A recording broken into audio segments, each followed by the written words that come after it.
Taste the Daily. விருதுநகரில் சாலை மறியலில் ஈடுபட்ட மக்களை மாவட்ட காவல் கண்காணிப்பாளர் மிரட்டிய சம்பவம் பெரும் அதிர்ச்சியை ஏற்படுத்தியுள்ளது. சின்னகாமன்பட்டி பகுதியில் தனியார் பட்டாசு ஆலை வெடிவிபத்தில் 8 தொழிலாளர்கள் உயிரிழந்தனர்.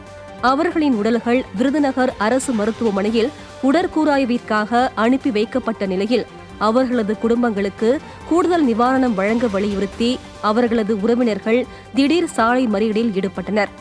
அப்போது சம்பவ இடத்திற்கு வந்த மாவட்ட காவல் கண்காணிப்பாளர் கண்ணன் மறியலில் ஈடுபட்டவர்களை இதற்கு மேல் இப்படி செய்தால் வேறு மாறி ஆகிவிடும் என மிரட்டியுள்ளார். இதனால் ஆவேசமடைந்த பொதுமக்கள் எங்களை சுட்டு கொன்று விடுவீர்களா என போலீசாருடன் வாக்குவாதத்தில் ஈடுபட்டனர்.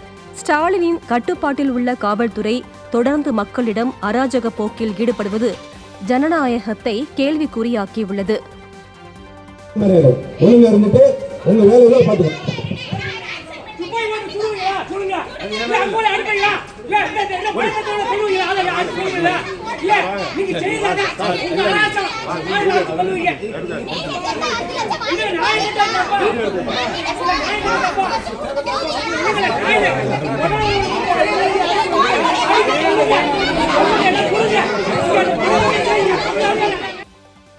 மதுரை மாநகராட்சியில் தூய்மை பணியாளர்களுக்கு பணி ஒதுக்கீடு செய்வதில் மாதம் 1.5 கோடி ரூபாய் வரை ஊழல் நடைபெற்று வருவதாக குற்றச்சாட்டு எழுந்துள்ளது.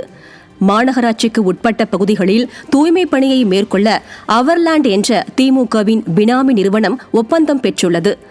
அதில் பணியாற்றும் ஊழியர்களுக்கான ஊதியத்தை ஒப்பந்த நிறுவனமே வழங்க வேண்டும். ஆனால் மாநகராட்சியின் நிரந்தர பணியாளர்கள் சுமார் 800 பேரை இந்த ஒப்பந்த நிறுவனத்தில் பணிபுரிய வைப்பதன் மூலம் மாதந்தோறும் கோடிக்கணக்கில் முறைகேடு நடைபெறுவதாக தெரிய வருகிறது. நிர்வாக திறனற்ற ஸ்டாலின் ஆட்சியில் மாநகராட்சிகளில் நடைபெறும் முறைகேடுகள் குறித்து அதிகாரிகள் கண்டுகொள்வதில்லை என பொதுமக்கள் குற்றம் சாட்டுகின்றனர்.